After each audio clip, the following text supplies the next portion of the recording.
This is episode 119 of The Variety Artist. This is John Abrams, your host, and that guy that interviews successful variety artists from around the world every single week. You ever meet someone that you just connect with? A person that it seems like you've known your whole life?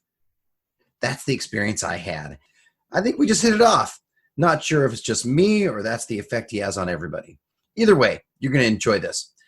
We talk about the struggle of the pandemic, branding, racism in America, racism in the magic community, Bruce Lee and martial arts, and so much more. Have fun.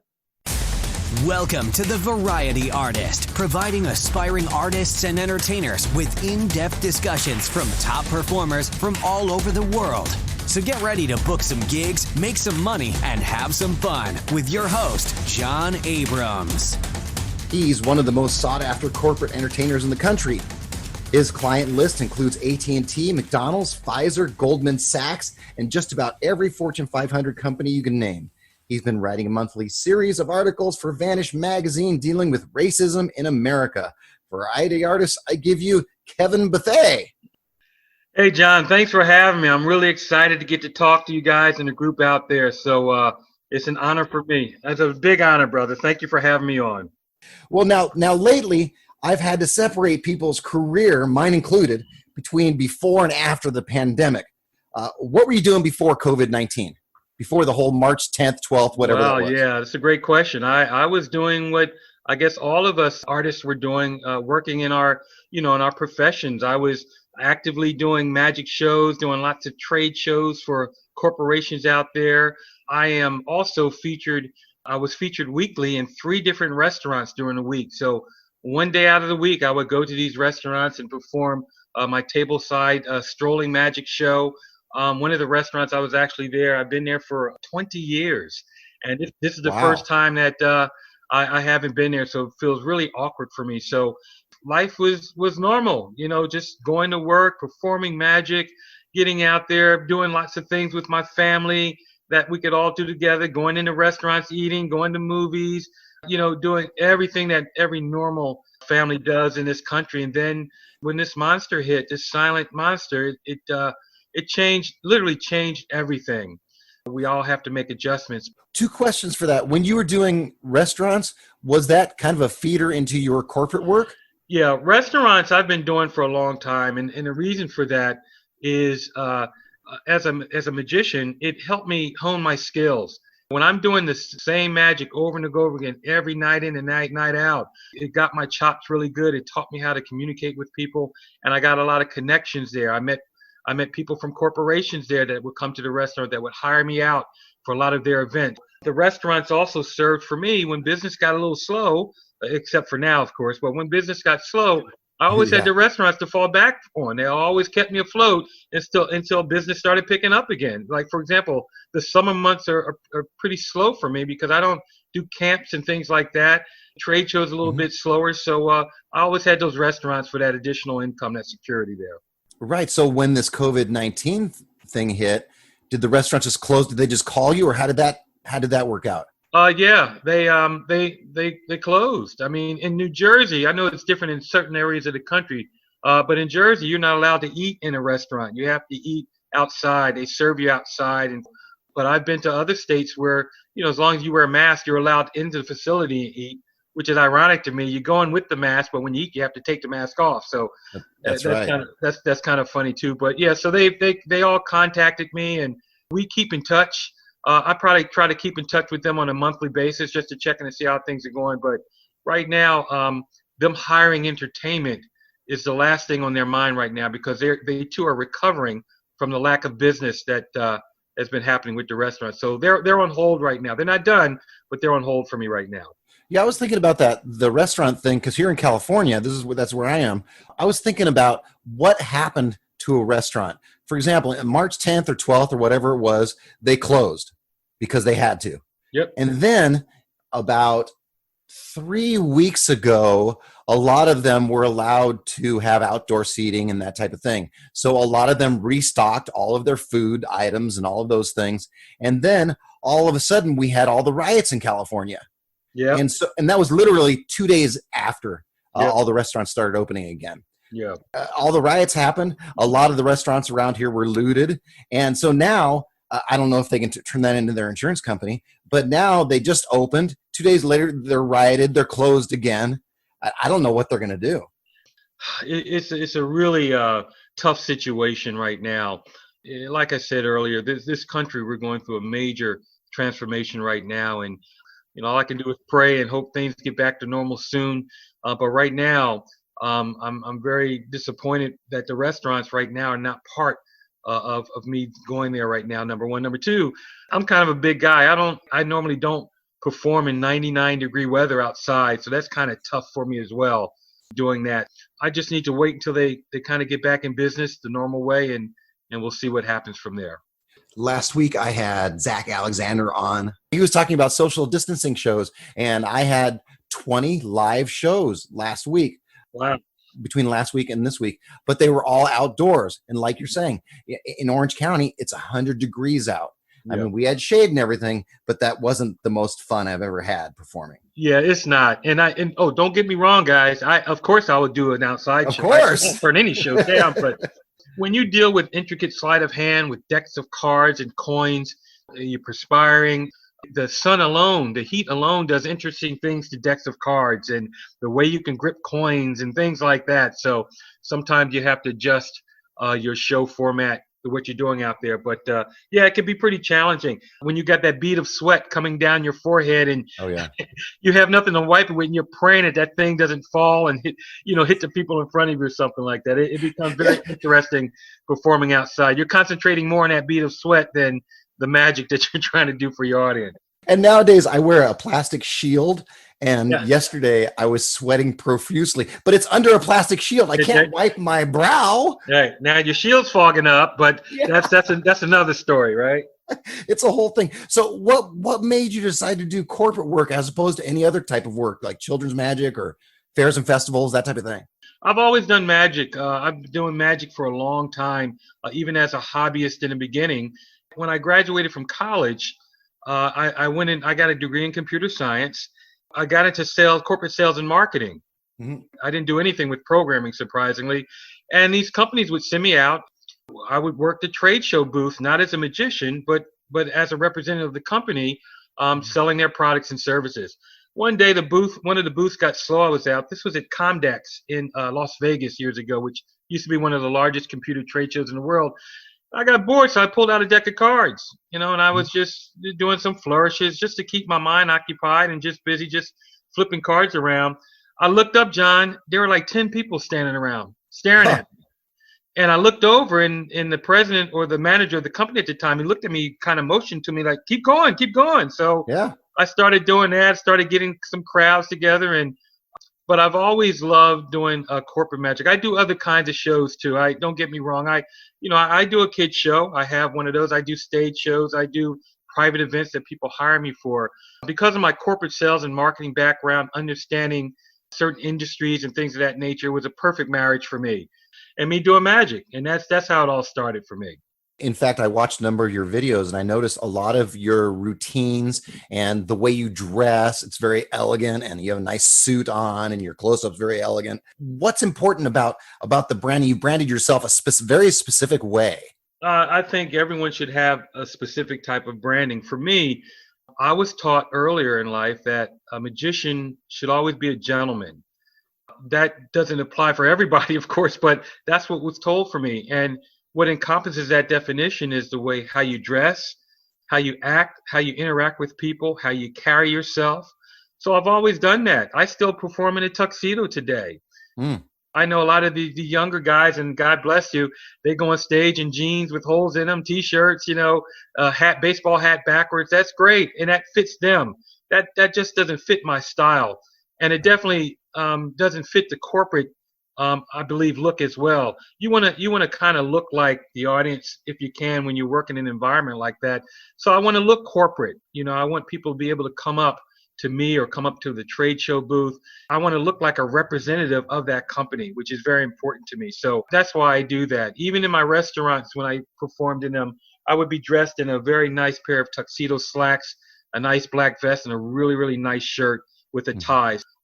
it makes me feel magic-y, if you know what I mean. It makes me Oh yeah. feel like I'm fitting the part of the type of magician that I'm trying to be. Again, I'm not trying to tell other people and our listeners that they should do that. They should do whatever their personality and style is, of course. But for me, that's the style I feel more comfortable in delivering my magic that way.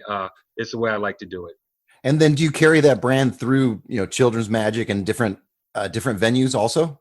I do to a certain degree. Yeah, I have, I'll dress with a nice vest, but my shirt might be a bright red shirt, for example, with a black tie, or a Okay. nice purple shirt or a blue shirt. So, and I have fun. I mean, when I perform for kids, and my attitude is the same with adults.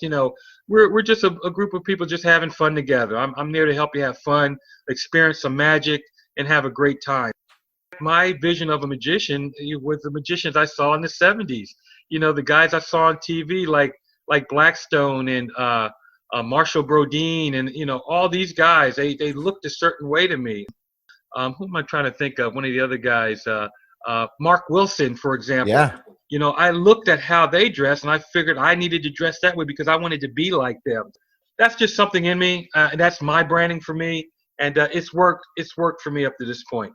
Now tell us about your Penguin lecture coming up. Penguin. What is Penguin first? Penguin is one of the coolest magic companies in the world, I believe. They feature all the latest, the hottest magic effects and tricks that are out there. They have great contributors that contribute their original ideas and tricks that they feature.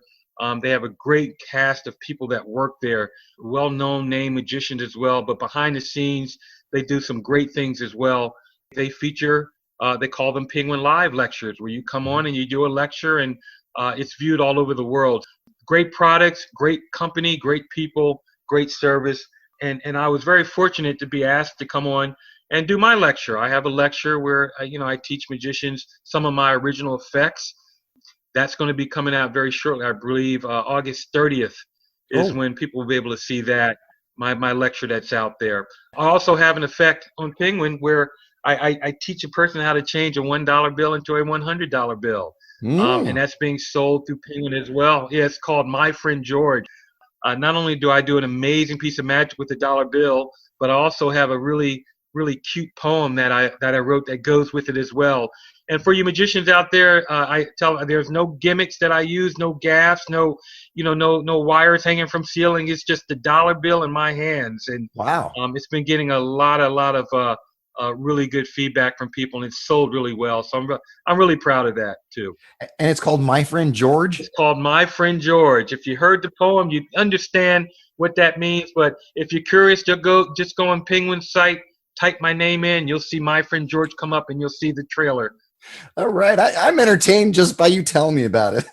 See that?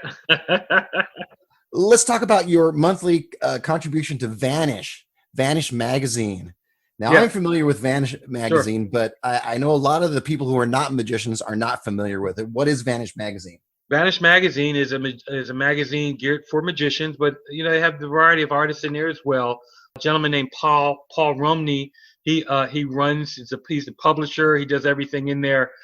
I believe Hal Myers also. He makes lots of contributions into the magazine as well. But basically, By the way, real quick, I have an interview with Paul, the editor of VANISH magazine, and I also have an interview with Hal Myers. Those are both excellent interviews. Listen to this one all the way through, and then go back and listen to Hal Myers and Paul Romani. They're excellent interviews. yeah, I'm sure they are. They're two wonderful people, man. And I was so blessed and fortunate to be able to hook up with them. But they approached me one day, not too long after the George Floyd incident that happened that we all know about now, and they said, "Listen, right now America is pretty confused, and a lot of things are going on right now. As an African American magician, if you had an audience that were willing to sit down and listen, and just hear you out, and just hear some of the things that." As an entertainer, being an African American entertainer, how it might be different for you, or some of the things that you may have gone through and experienced with racism and things of that nature, how it affected you professionally in the magic world and also personally. If you had an audience all around the world that were willing to sit down and listen, what would you say to them? And I found that fascinating. Number one, I was honored and blessed that they even approached me about that, because I'm no civil rights activist. I'm I'm not the Martin Luther King of magicians, but they trusted in coming to me and giving me this great opportunity to do this project. So I did, and I warned them that you might get some pushback because not everybody out there is moral and things of that nature. But they said they accepted that with open arms. So my job was to tell my story, some things that occurred to me, and feature other magicians of color as well to tell their stories. The responses were, I got to tell you, John, I was shocked. I mean, the amount of not negative responses, the positive responses that we got from a lot of people, and the disbelief. I had one guy actually tell me, dude, when I left Vietnam, I thought a lot of this racism had gone away, and he was in such shock. He called me on the phone to talk to me about it. He was just so that magazine and the articles did what I wanted it to do. I wanted it to reach people and touch people's hearts and souls, and to let them know that, yeah, I mean, it's better, but it's not gone away. So I've had this wonderful opportunity to do this. We're on the third series of articles here now. We'll be coming out with the September issue as well pretty soon. It's a great read. If you guys are interested in it, I highly recommend that you check them out. It'll be eye-opening to a lot of people. And again, I'm really proud to be a part of that project. Wow, what a great project. Now, from your experience, how has racism changed over the last 50 years? I mean, I was around for the Rodney King riots. What was that, 35 years ago, something like that? Yep. And now the George Floyd riots. So to me, I don't know how much has changed. What do you think? Well, that's a great question. And if I'm at a loss for words for a minute, please excuse me, guys. But, I'm a kid from the 60s. I was born in 62, so I've experienced certain things then as well. But what kind of smoothed things out for me is I'm an Air Force brat as well. My dad was in the Air Force, and in the 70s we started moving around. I've lived in Germany, Panama, Guam. I've been at different bases in the U.S. And the point I'm trying to make is that at an early age I was exposed to a lot of different cultures and people out there. Mm-hmm. But for the most part, the problem and issues are that when an event happens, racism is still out there, and I believe it will be here to the end of time. And I think as a race of people, there will always be people jealous of other people. There will be always people that feel they're more powerful. I think that will always be here. But here's the issue with racism. When things start dying down again, people think things are back to normal again, which they are. But that part of the racism doesn't go away. It's often hidden sometimes. So you may not overtly see it, but you may see it when you try to go in and get that job for that job interview, or you're trying to get approved for that loan in that bank, or a person in power, like it could be a teacher. There's racism all over is what I'm trying to tell you. So yeah, I think the way it may have changed is it's starting to come out a little bit more, and people are starting to be more conscious of it again. But even like the George Floyd thing, eventually things start dying down. You're not seeing it all the time. And that's when it goes away. People shouldn't think of racism just when an extreme thing happens like George Floyd. They should know it exists in other areas. I've been followed around stores because at that time I may have been my sweatpants and wearing a hoodie, but I noticed the person that's kind of following me around. They don't know I'm a degree in computer science and I travel the world doing magic shows. They may see me as a certain way. It's here. The best thing we can do is really communicate, like you're giving me an opportunity here, John, and also VANISH magazine, just to tell our stories and to let people know that it does exist. But I tell you, man, what I'm really proud of, and it almost brought tears to my eyes, not to get all sentimental when I first saw it, I see people of all colors, man, out there holding hands together, and from different countries, in Germany and England, that are part of the movement and trying to rid racism around the world. So that makes me feel good. So to make a long story short, John, like I promised I didn't tell you, I told you I would before, my long story to the answer to your question on how it has changed is I see more people of different cultures and colors getting involved in this now. It's just not black people walking around talking about a movement. It's English people, German people, it's people from France, it's people from all over the world right now that are conscious of this, and that's where I see the biggest change has occurred. Well, now in the magic community, I mean, I look at the magic community, no offense to anybody listening to this, but the magic community is generally, white male. Sure. What is your experience over the last however long you've been doing this? It is what it is. I mean, in black families, I'm not speaking for everybody. Yeah, go ahead. We don't grow up thinking that magic, being a magician, is a viable profession for you. A lot of our parents say that, because of our race and our color of our skin, we have to do things extra hard. You got to really do things to stand out. A profession like that is not an option in a lot of households. When I was growing up, my parents, since I could talk, expressed to me how important it was to go to college and get a degree. They didn't say anything about the entertainment field. And I'm sure that's a lot of families are like that too. That could be one of the reasons why you see a smaller number of African Americans in the field as well. That's been a reality. I personally haven't experienced anything negative in the field with other magicians. I mean, I've been treated well all over, everywhere that I've gone. It's like anything, you really never know how a person views you until you get to know them. Fortunately, I look at magic as a brotherhood. We're all brothers in magic when we perform, and I don't view myself, I'm not a black magician, I'm a magician. Mm-hmm. And I would hope that, my magical friends and colleagues out there would view me the exact same way. That's the reality of it. I'll go to a convention, John, a major magician convention, for example. There may be several hundred attendees there, but I could count the number of African American attendees at that convention, on one hand. Oh, yeah.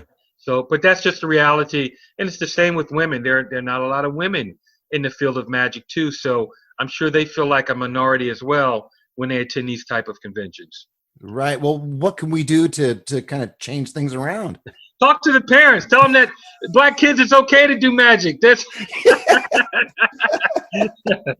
no, I don't know what you can do to change that. I mean, that's something that would be that they would have to have an interest in their own, which is kind of good. You're starting to see, more magicians of color actually being on television now. So out of sight, out of mind. If you don't see it, it may not be something that would inspire you. But if you start seeing it, like my good friend Puck was on America's Got Talent, for example. Oh, yeah. You'll see other African American magicians out there. My very good friends that are doing that. Kenrick Ice McDonald, who is with a series of African Americans in magic and different books and different DVDs and things that you can get to make others aware of that. So that would inspire them.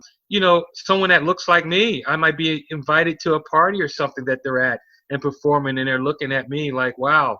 I had a kid tell me before, and it's a true story. He didn't know that there were any black magicians out there. He never realized that. So so that's some of the things. Just more exposure, I think, would be helpful. I think that would be part of the answer to getting more and more involved with it. Do you, or have you thought about, or do you combine the two, maybe your magic and your passions? So maybe speaking to colleges, maybe speaking to the youth about these things, using your magic as an expressing tool? No, I have not yet, but that's a great idea. That's something that I've thought about in the past. I mean, motivational speaking and things of that nature, but definitely using magic to deliver the message is a great idea. It's something that I have, especially with what's going on now. I'm trying to think of different ways that I can reach out and communicate and do things of that nature. So it's definitely something that might be on my plate. I just want to give it some more thought. That's a great idea, but up to this point, I have not done that. Yeah, nowadays with Zoom shows, you can travel all over the world right from your living room. Yeah, which is a big adjustment. I mean, you have to have a Zoom type show ready. Mm-hmm. But I love that we didn't stop thinking that, hey, if we have to do Zoom shows now, that's what we'll do. So that's a great way to adjust. I'm thinking about giving lessons through Zoom, magic lessons as well. So there's a lot of things that we can still do to, spread the magic and spread the love out there. One of the expressions that I use in all of my promotional material is spread the magic, not the germs. I like that. That's especially today. That's very good. Very good. Yeah. Love that. All right. Well, let's talk sports. I'm a huge MMA fan, and I read somehow you're involved in martial arts somehow. Is that right? Yeah. I'm a big sports guy, man. I I played football. I played basketball in high school and college. I was a high school All-American. And back in the 70s and 80s, my heroes was Dr. J, Julius Erving, because I'm from Philadelphia for the 76ers. And who didn't love Bruce Lee back in the 70s, right? Yeah. I mean, that was the guy, man. Enter the Dragon, Return of the Dragon. So I always wanted to take martial arts. I did for a while when I was a kid, then I stopped. And about 10 years ago, on my bucket list, I said I wanted to get a black belt in martial art. And I did some research, and I wound up becoming a student of Wing Chun Kung Fu, Okay. who my Sifu, Keith Maza, took me under his wings, and I've been training with him ever since. When I found out that Bruce Lee actually studied that style it was taught by the master Ip Man, that really pushed me even more forward. So yeah, I've been a student of Wing Chun Kung Fu for about 10 years now. Wow. And I love it. It's just a way for me to get involved in the martial arts. I love the beauty of it.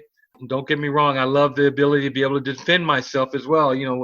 Having kids, if you're in a situation, I would love to be able to do that, to be able to defend my family. But it's the art that I love, and I'm so glad I wound up doing this. And I approached them and I said, look, I'm an older guy. I'm a bigger guy. I can't do any somersaults, so I can't kick over my head. And, I am who I am. And he looked me in the eye and he says, then this is the exact art for you, because we don't do any of that stuff. Perfect. So I'm a big Wing Chun guy, martial arts. I don't know a lot about MMA, but I love watching it. Yeah, I love watching it. You know what I watched the other day is I watched UFC 1 and 2. Oh, wow. And if you remember in the 90s, the old MMA used to be art against art. Could a karate guy beat a boxing guy? Could a boxing guy beat a kung fu guy or judo guy?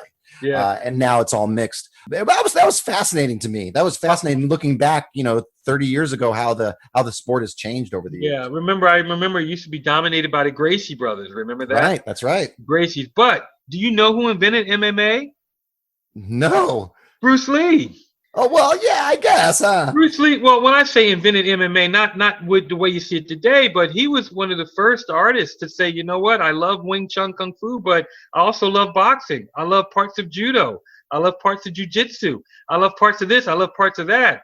So he kind of combined those styles, and he came up with his own style called Jeet Kune Do, which is a combination of different techniques. And that's what you're seeing right now today. A lot of guys with different techniques, different styles that are combined. I think he would be definitely one of the fathers of MMA. Oh, yeah, because back then, everybody did their own art and didn't mix. Because they always felt that theirs was the best, no matter what, or that's what it seemed like. He had the wherewithal and said everybody has something good to contribute in their art. I want to get each one of those and try to combine something together. So that's one of the things I've always loved about Bruce Lee. Yeah, we can learn a lot from that as artists, as in performing artists too. Yes. A lot of promotional material, a lot of the things I look at aren't necessarily from magicians. They're from jugglers, realtors. Yes. All sorts of different arts combined to make myself more successful. That's a great concept, great idea. Sure. And it's a smart thing to do. Get a little bit of something from everybody to help your brand and help you become the best version of yourself you can be. So I applaud you. I think that's a great idea. Well, thank you, sir. All right, we're going to go on to fact or something John just made up. Something fun? That sounds awesome. Let's do it. Is it fact? Or is it something John just made up? All right, here's what's going to happen. I'm going to give you a headline. You're going to tell me whether the headline is true or not. And if it is true, tell me a little more about it.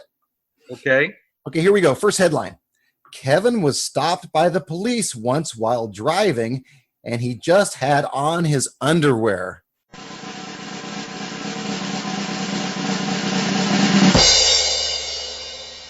True. That is very true. True? Yeah, that is very true, brother. I had a show that ended very late one night. It was a good 2-hour ride. I still had to get home, and I'm driving home, and I started getting sleepy, and I did all the tricks that everybody does. I rolled down the window. I got the radio loud, An old trick somebody told me about, always have like sunflower seeds or something like that in the car. You can, keep yourself awake because you're concentrating more on that.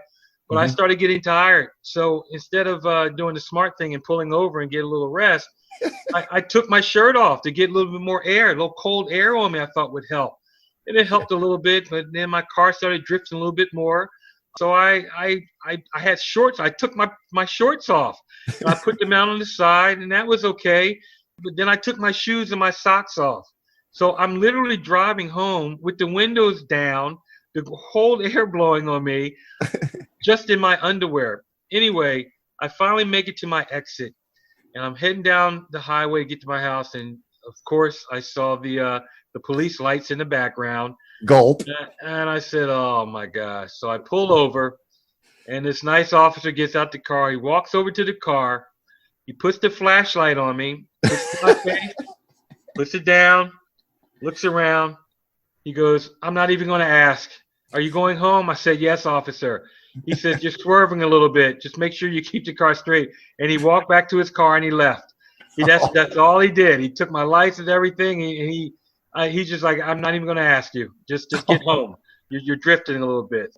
I got off pretty lucky, but that is a very true story. I wonder what happened when he goes home to his wife and says, I pulled this guy over. Yeah, I'm sure that's a story he told for quite some time right now. He probably just didn't feel like the paperwork that night, because this was about probably 2:30 in the morning when he stopped me. But yes, John, that is a very, very true story. That's hilarious. All right, next headline. Kevin has a giant dog named Cupcake.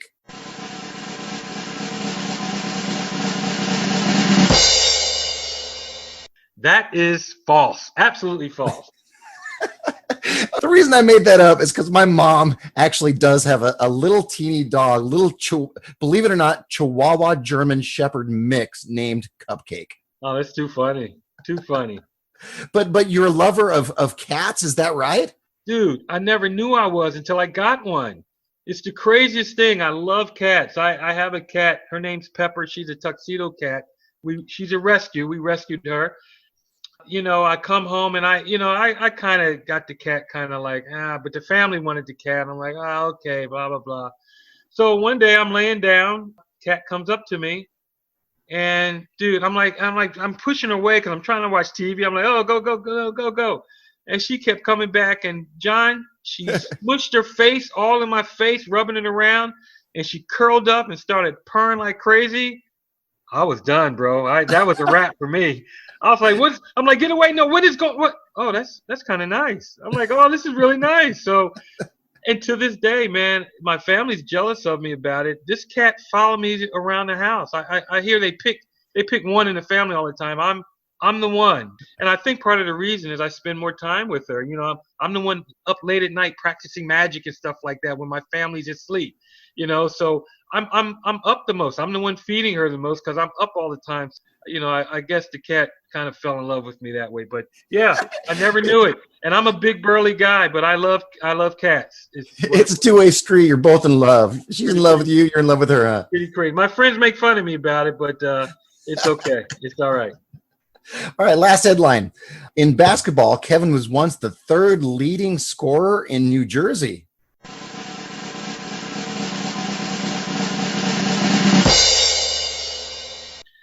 That is very true. Very true. I might have gave you a hint earlier with the Dr. J reference, but I've always been a big hoop fan. I played basketball pretty much all my life. Was nominated for the McDonald's All-American team. That's a very famous team. And, I'm a high school All-American. My senior year of high school, I was the third leading scorer in New Jersey. So I went on and got a partial scholarship to play for Kane University here in New Jersey. Mm-hmm. I did that pretty well, but I had one little problem. And when I say little, I don't mean that. I do mean that figuratively. I stopped growing. Oh. I just stopped growing after high school. I never made it over 6 feet tall. So wait, how tall are you now? You're 6 feet even? No, I'm like 5'10" and a half, man. 5'11". Yeah. So and back then, and I'm sure now, if you're not well over 6 feet tall, you have to do something very, very exceptional to make it to the NBA level. I mean, you have to be like a Spud Webb type guy or an Allen Iverson type guy. to really make it in the NBA. So, with my my height dreams, my NBA dreams disappeared as well. I had something similar. Well, it was not basketball, but when I was a kid, I was a swimmer. I was a nationally ranked swimmer in high school and Nice. before. Nice. And I'm 5'9". Yeah. But the same thing. When I was younger, I could compete. But as kids started getting 6 feet, 6'1", 6'4", all of a sudden, I'd be 3 feet behind after the start. That was fact. Or something John just made up. All right, we're going to move on to some fan questions. We got a couple of fan questions. You want some fan questions, my friend? Oh, man, I love them. Sure, bring them on. All right. Every time I interview somebody new, I put on my Facebook group that you can ask me to ask questions of our guests. And my friend and your friend, Hal Myers, had a couple of questions. Hal Myers, a.k.a. Damien, he's an amazing magician and banjo player, by the way. Oh, an amazing banjo player. Absolutely. And he has a terrific workshop. If he's ever in your town, take in his workshop, his lecture. It's amazing. Yeah. For all you magicians out there. All right. So here's a couple of questions. The first one, how do you approach your rehearsals / practice? And when do you know an effect you've been working on is ready to present to the public? That's a great question. Well, I approach rehearsals and practice. I would assume like everybody does. I make sure I find, a quiet place in a house where I can set the props up, and I go through my rehearsals. I rehearse like I'm actually doing the show. So that means I have to put on my jacket or my suit that I'm going to wear because I don't want there to be any surprises. If I'm practicing in my pajamas, then when I put my suit on, everything feels a little different. That's not going to go well. So I dress the part. I practice in the mirror for a while to make sure I have everything right. And then I get rid of the mirror. I practice in open space where I'm just looking in open space as I'm doing that. I think also, and now it's readily available to everybody, I think it's very important to record yourself while you're practicing and rehearsing. So, because the camera doesn't lie. The camera doesn't blink when you're doing that special move or anything like that. It's looking dead at you. You'll learn a lot about yourself if you record yourself. Another thing is I leave the props out. For example, I'm working on a certain effect right now, but the props are out all the time. So if I'm walking down and I pass them on my way to the kitchen, I'll pick up the props and start doing the routine. It drives my wife and my family crazy when I have crap, left out on the kitchen table or wherever, but it's always there. That routine is always a reminder for me to pick it up and start performing it. No, those are two pieces of great advice. The idea of rehearsing in the outfit that you're wearing is really important, because I've done that before. I've rehearsed in my pajamas and then gone on stage and went, oh, I don't have that pocket that I had in my pajamas there. Yeah. What am I going to do? Yeah, you don't want any technical difficulties. I mean, just the pocket thing alone. Maybe what you were wearing when you were practicing shorts, the pockets were much higher. Now you put that suit on, you have to reach really, really down farther now to grab that item you needed. So you want to make sure that you definitely practice on what you're going to perform in. I think that's very important. That's a great idea. What was the other part of the question, John? Oh, yeah. Yes. Oh, no, that was good. Here's the second question. The second question, and it's probably what a lot of us are thinking. What are you doing now to make your magic post-COVID acceptable? Or how are you reworking most audience participation material to be usable for today's current environment? That's also a great question too. So one of the things that I'm trying to do, and I'm still working through it, I'll be honest, guys, I don't have all the answers right now, but I'm going through my my show format, my routines, and each one I'm saying, what can I do now? What can't I do? And if I can't do it, is there a different way that I can do that now that will make it acceptable in that environment? Obviously, if you're doing a Zoom type show, you can always have a family member or a friend, someone that you're close with, that can help you out. They can be the hands for you. Other things you might have to get rid of from in your show. It's just a matter of going down your material. You want to try to, for magicians, get a lot of things that are, I won't say eye candy, but things that don't involve their hands. So more visual type of magic that you'll have to do. So that's one of the things. Another thing is there might be a show where there's an audience. There may not be a lot. There'll be social distancing, but there might be a family or a mother or a husband and wife team.